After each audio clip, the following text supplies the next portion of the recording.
Welcome back to Transitions. Today we're discussing retirement.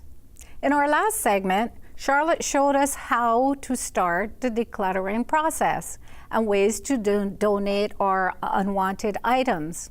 Now we want to share with you some financial planning information through Shawn Humphries, since organizing your money can make a difference in how you experience your retirement. So when's a good time to start planning for retirement? So first of all, it's never too late to start. So there's always an opportunity to take advantage of opportunities. But for sure, for younger people, the old adage of time and compound interest is very true. So the younger you start, the more you're going to have an advantage when it comes to retirement planning. But really concrete planning should start, I would say, no less than 5 years before your retirement. I call it runway planning. So there's a lot of details you need to start thinking about, and it could be, how does my pension plan really work? What do I think I'm going to get from my pension plan if I'm fortunate enough to have one? What about my investments? Where do I think they'll grow to by the time I retire? And one of the biggest things for people is, if I have a pension plan, and I have Canada Pension Plan benefits as well, what do I need from my portfolio to supplement those pensions? Because that has a big impact on your planning. So what has to be ready in my investments to be kicked out to supplement my cash flow? And that should start at least 5 years before you get to that point. It's not something you start doing 6 months before you retire, at least ideally. So at what point in time might you be risking your pension benefits if you decide, I think I've had it with this job, I'm going to move on? I mean, I'm sure a lot of our viewers out there have experienced that, where they find that they're ready to move on and they're still in their 40s.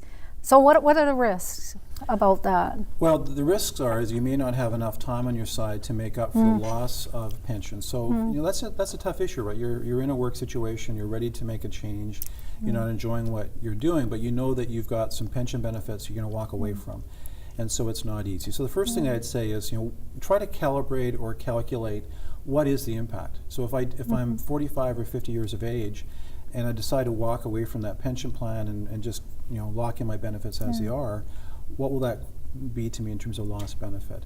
And then second thing, can I make up for that benefit through personal savings? So if I move away from that employer, what do I need to save on a regular basis to make up for that lost benefit? I think that's a really important calculation to do. I've got clients all the time where they're in that situation and they come to me and say, Shawn, I'd like to make a change. I want to understand the financial implications of it, and because I'm not happy at work.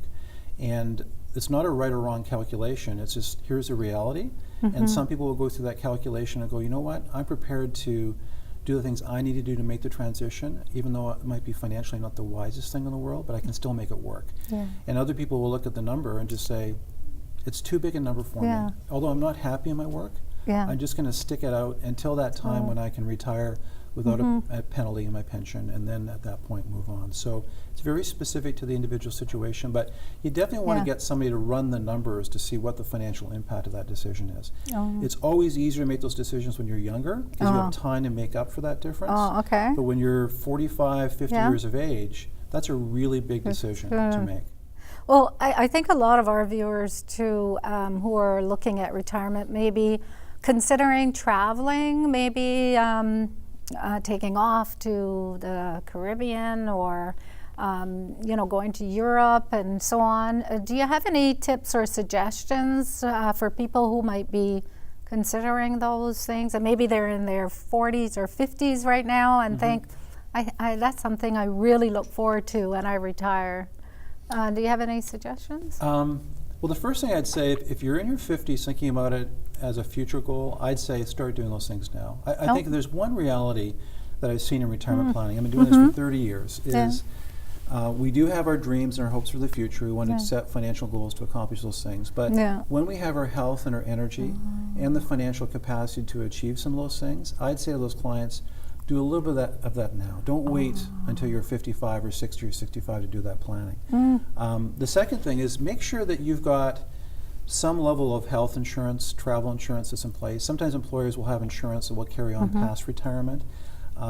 There's a lot of companies that will sell insurance. There's even companies that have what they call, it's called Travel 80, which is an insurance product that people can buy to lock in their insurability. In other words, once they retire, they know that for the most part they'll always have some level of travel insurance. Because the biggest challenge is we presume that we're going to have the health to get the travel insurance when we want to travel. That's true. And we all know stories of people that either they lost their health or they had to pay very large rates to get insurance, or maybe they have a partner that can't travel anymore. So that's part of that pre-planning, is if I'm 5 years away from retirement, I'm in reasonably good health, what products or strategies can I put in place to make sure that I can keep doing those things, even if my health is deteriorating? And again, that's just part of the homework that you should be doing when you're planning for retirement. I really could have used a lot of your advice before I retired, but I think even now it's never too late, right? No, to keep working at it. So I really appreciate you being here. I'm sure our viewers really have a lot to take away and to think about in terms of their own planning, and I really appreciate you being here. Great, thank you very again. much. Thanks. Okay.